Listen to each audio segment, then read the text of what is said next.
नमस्कार दोस्तों, आप देख रहे हैं द प्रेस टाइम। मैं हूं सुभाष चंद्र। अभी कांवट के अंदर आप देख सकते हैं जल जीवन मिशन योजना का जो कार्य चल रहा था, उसके तहत ये जो लाइन डाली गई थी, इसमें कम से कम भी नहीं तो 15 से 16 महीने बीत चुके हैं, लेकिन प्रशासन की अनदेखी के कारण ये जो गांव की जो जनता यहाँ खड़ी है, ये कोई अपने स्वार्थ के लिए नहीं खड़ी है, अपने कोई कार्य के लिए नहीं खड़ी है, लेकिन आम जन के लिए जो प्रतिनिधि यहाँ खड़े हैं, ग्रामवासी जो यहाँ खड़े हैं, वो आप देख सकते हैं किस तरह से क्या क्या इनकी समस्याएं। ये खड्डा आप देख सकते हैं, यहाँ से इंसान पैदल तो क्या किसी भी तरीके से नहीं निकल सकता है, मोटरसाइकिल, साइकिल या कोई भी साधन उससे नहीं निकल पाता है। हमारे साथ में यहाँ जुड़ रहे हैं, उनसे हम बातचीत करेंगे।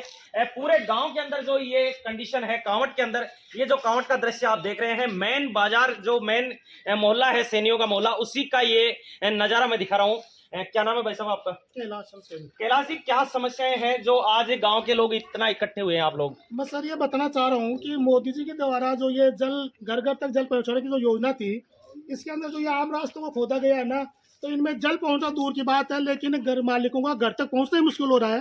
4 व्हीलर की तो दूर की बात रही, मोटरसाइकिल भी घर तक नहीं जा पा रही है। और ये लगातार 15-16 महीने से ये समस्या आ रही है। इसमें प्रशासन को भी बार बार चेताया गया है, लेकिन अभी तक कोई ठोस कार्रवाई नहीं है।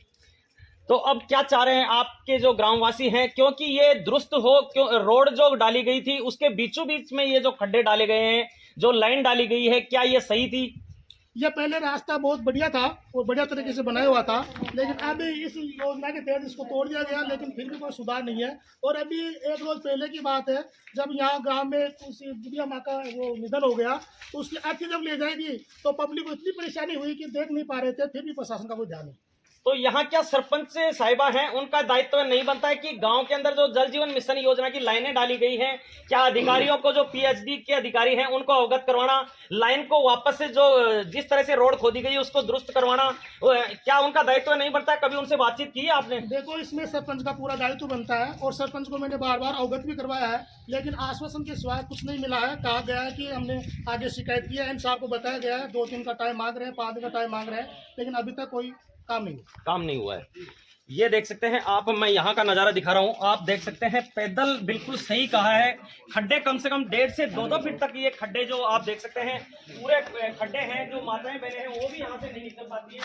हमारे साथ में महिला वर्ग है, वो भी जुड़ रहा है, उनसे भी हम बातचीत करेंगे। क्या नाम है साहब आपका? कितने दिन से ये लाइनें खुदी हुई हैं और क्या दिक्कतें हो रही है आपको? है जी? 6-7 महीना। अच्छा, 7 महीना से ज्यादा होगा।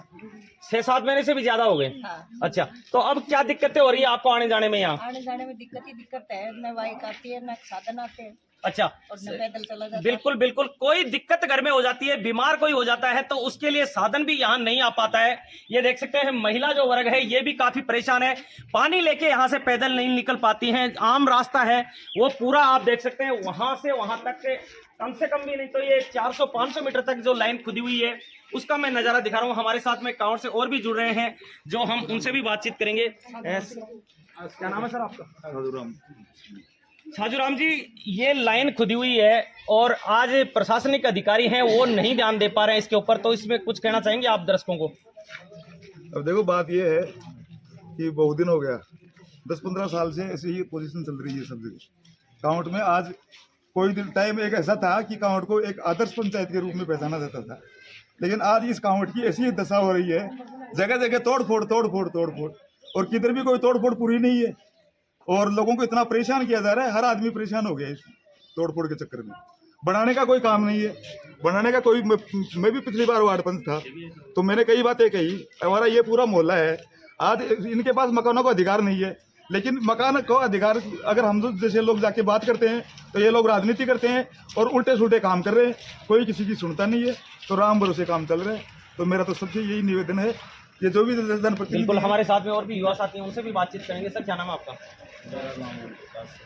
ओम प्रकाश जी, ये जो लाइनें खुदी हुई हैं, आम जन को काफ़ी परेशानी हो रही है और आपके मोहल्ले से बिल्कुल घरों के सामने भी इतने बड़े बड़े खड्डे हैं, तो इसके बारे में अधिकारियों को क्या आप संदेश देना चाहते हैं?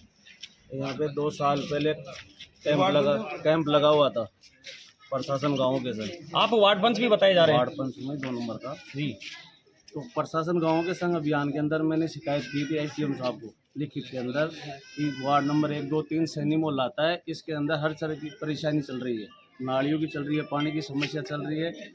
तो एसडीएम साहब ने अवगत कराया था इस अय्यन साहब को, खंडेला वाले को, जिसको मैं काफ़ी फ़ोन कर चुका हूँ। न कोई सुनाई पंचायत में हो रही है, न कोई खंडेला कार्यालय पे हो रही है। अच्छा, खंडेला का पूरा जो प्रशासन का महकमा है ये पूरा भ्रष्ट हो रहा है। कोई किसी की सुनाई नहीं करता। 181 पे 100 शिकायतें हो चुकी इस वार्ड की, कोई सुनाई नहीं हो रही।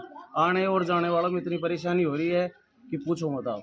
कल यहाँ पे हमारे मोहल्ले में एक दादी जी खत्म हो गई, उनके दाग संस्कार में लोग जाने के लिए भी इतने परेशान हुए, खड्डों के अंदर काफ़ी परेशान हुई। पानी के लिए इतनी माता बहनें इतनी परेशान हो रही है, कोई सुनाई नहीं हो रही। पंचायत के अंदर बार बार कहते हैं, कोई सुनाई नहीं होती, आगे शिकायत चली जाती है। खंडेला में शिकायत कर दी बार बार, कोई सुनाई नहीं होती। अय्यन जयन जितने भी हैं, मैंने मेरी काफ़ी कोशिशें कर चुका। इस वजह से हमने ये कदम उठाया है। फिर भी अगर नहीं चेतता है प्रशासन 3 दिन के अंदर, तो हम खंडेला में आंदोलन करेंगे। अच्छा, 3 दिन के अंदर यदि ये दुरुस्त नहीं होता है तो 3 दिन बाद में आपका अल्टीमेट है कि 3 दिन बाद में आप आंदोलन शुरू करोगे? पीएचडी के अंदर हम वहाँ पे धरना देंगे। अच्छा, मेरे वार्ड वासियों के साथ में 3 दिन के बाद हम धरना देंगे। बिल्कुल। मैं एक बात आपको अवगत करवाना चाहता हूं कि जो प्रधानमंत्री जल जीवन मिशन योजना है, इसका न कोई कार्यालय है न कोई ऑफिस है। ये जो पीएचडी जो अधिकारी हैं उनके तहत आता है, कलेक्टर के तहत आता है। इस मामले के अंदर जब शिकायत होती है तो कलेक्टर महोदय भी अभी नीम का थाना में भी कम से कम 5-5, 6-6 मीटिंगें हो चुकी है, लेकिन कोई भी अधिकारी इनके ऊपर संज्ञान जो लेने के लिए तैयार नहीं है। मामलों को उठाने के लिए, मामलों को दुरुस्त करने के लिए अधिकारी नहीं पहुंचते हैं। इसलिए आम गांव में, आम जनता में कितना आक्रोश है वो खुद देख सकते हैं। और आगे यदि यही कंडीशन रही तो मामले गड़बड़ा सकते हैं, क्योंकि पब्लिक के जो प्रोसेस है, पब्लिक जो है वो काफी आक्रोश में दिखाई दे रही है और काफी लोग यहाँ जो परेशान हैं वो कांवट का मैं दृश्य दिखा रहा हूँ। द प्रेस टाइम के साथ में सुभाष चंद्र सैनी की रिपोर्ट। जय हिंद, जय भारत, जय जवान, जय किसान।